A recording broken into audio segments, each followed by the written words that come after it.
छत्तीसगढ़ कांग्रेस प्रदेश अध्यक्ष दीपक बैज ने कहा, छत्तीसगढ़ में कांग्रेस पार्टी को इस बार करारी हार का सामना करना पड़ा है। जनता का जनादेश हमें पूरी तरह से स्वीकार है। बीजेपी का झूठ भारी पड़ गया।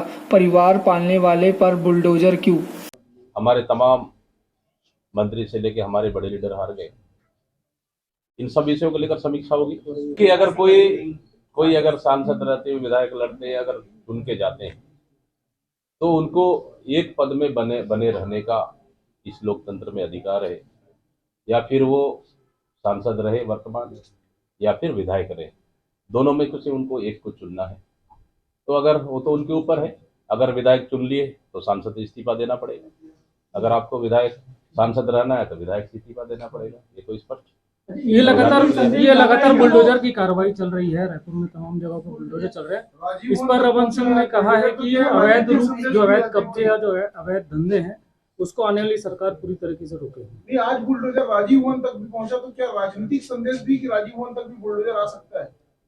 देखिए, भारतीय जनता पार्टी डराने का राजनीति शुरू से करते आई है। छत्तीसगढ़ केंद्र सरकार के दबाव पे, जब यहाँ सरकार नहीं थी, केंद्र सरकार अपनी शक्तियों का दुरुपयोग छत्तीसगढ़ की सरकार को डराने के लिए किए, ईडी आईटी के माध्यम से डराने के लिए किए।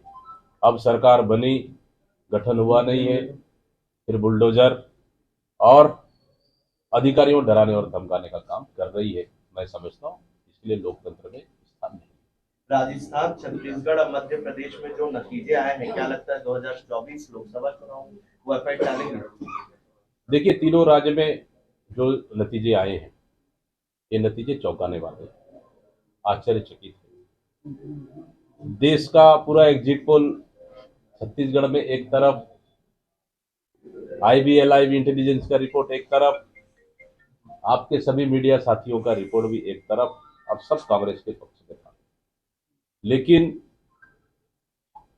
ये 3 तारीख को जब गिनती होती है, फिर रिजल्ट पूरे मतलब आश्चर्यचकित रिजल्ट आता है। ये भी इससे भी आश्चर्य, लेकिन हमने तो कहा कि जनादेश है, हम स्वीकार करते हैं। ईवीएम मशीन पर सवाल उठाया जा रहा है, आप किस तरह से देखते हैं? देखिए, ईवीएम मशीन पे सवाल अभी से नहीं उठ रहा है। ईवीएम मशीन पे सवाल तो सबसे पहले भारतीय जनता पार्टी के नेता लालकृष्ण आडवाणी जी ने उठाए थे। भारतीय जनता पार्टी ने ही उठाया था। खुरुद का हालत, ताजा हालत अब आपके न्यूज समाचार पत्रों के माध्यम से देखने को मिला कि वहां एक प्रत्याशी अपना और पूरे परिवार को वोट देते हैं, लेकिन वोट उस पोलिंग में शायद 0 आता है। उसी तरह से दक्षिण विधानसभा में भी कोई एक निर्दलीय प्रत्याशी का है। तो ये कहीं ना कहीं एक सोचनीय विषय है। मैं नहीं कह रहा हूं कि स्पष्ट रूप से, लेकिन ये कहीं ना कहीं सोचनीय विषय है और इसके लिए पूरा देश में बहस और चर्चा छिड़ी हुई है। कोई दीपक बैज का ही सवाल नहीं है। आने वाला समय में इसके लिए लगातार देश में इस तरह की मांगे और चर्चाएं उठ रही है, इसलिए ये सवाल मेरा अकेले का रमन सिंह का ये भी कहना है कि जिन राज्यों पे आप जीतते हैं वहाँ ठीक है, लेकिन जिन राज्यों में आप लोग हारते हैं वहाँ पे ईवीएम का सवाल उठाए। देखिए, मैंने कहा ये विषय सिर्फ हमारा छत्तीसगढ़ या एक राज्य के लिए नहीं, ये पूरा देश का मसला है। अन्य विपक्षी दलों ने या अन्य नेताओं ने लगातार उठाते आए हैं सवाल, तो ये सोचने और चिंतने वाली बात है। लोकसभा का चुनाव भी बैलेट से कराया जाए, इसको लेकर आप लोग कोई मांग करेंगे? देखिए, विपक्षी दलों ने तो लगातार मांग की है, पिछले समय में किए और लगातार करते आ रहे। इंडिया गठबंधन इस पे क्या निर्णय लेती है, हार तो हार है। इन सभी चीजों का बारीकी से पार्टी समीक्षा करेगी। सम्मान करते हैं। चुनाव परिणाम हमारी अपेक्षा के अनुरूप नहीं आए और हम अपनी बात को जनता तक ले जाने में कहीं न कहीं सफल लगता है नहीं हो पाए और भाजपा के झूठ के सामने हमारा सच दब गया। चुनाव परिणाम से हमें निराशा है, लेकिन हम लोग हताश नहीं है।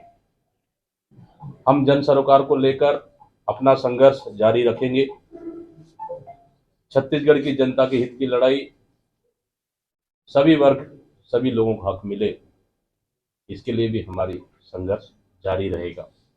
2018 में 15 साल के बाद छत्तीसगढ़ की जनता ने हमें कांग्रेस पार्टी को जनादेश दिया, सरकार चलाने का मौका दिया। हमारी सरकार ने 5 साल ईमानदारी के साथ काम किए।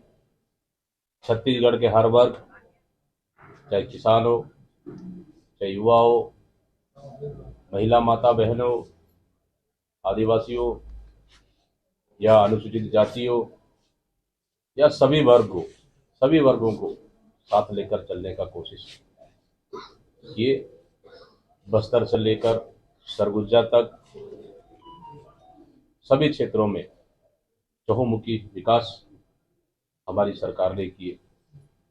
लेकिन फिर भी हम लोग को छत्तीसगढ़ में जिस हिसाब से हमारी सरकार ने काम किए, हमें पूरी उम्मीद थी, पूरा भरोसा था कि हम 2023 में फिर भी छत्तीसगढ़ में सरकार बनाएंगे। इन्हीं उम्मीद और विश्वास के साथ हम लोगों ने 2023 के चुनाव में जनता के बीच गए और अपनी सरकार की 5 सालों काम को लेकर आने वाले समय में हम क्या करने वाले हैं उनको लेकर जनता के बीच में गए।